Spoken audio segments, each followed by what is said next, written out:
Senatur voleva fare il cantante, piangono i medici dentro gli ospedali, per chi diceva i dottori non hanno un cuore, e c'è una vespa che si dispera per il suo nido, disperso dentro la cassetta della posta.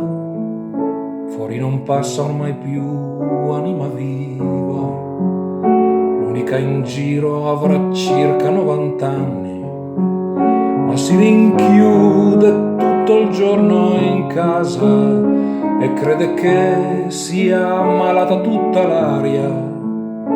Il Senatur si è dato ormai alla macchia, con il suo tripode allontana le zanzare.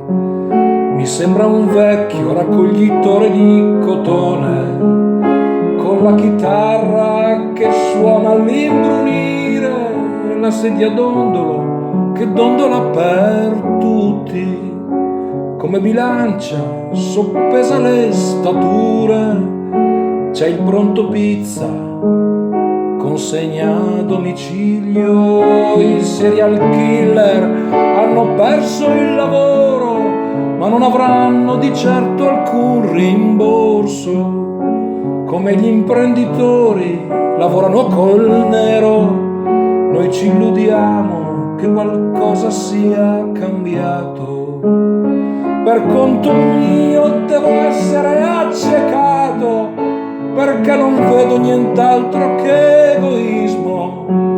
Se muori tu è meglio che non io, se un giorno tutto sarà poi mai finito. Ci troveremo tutti quanti nelle piazze, come fratelli a sventolar bandiere.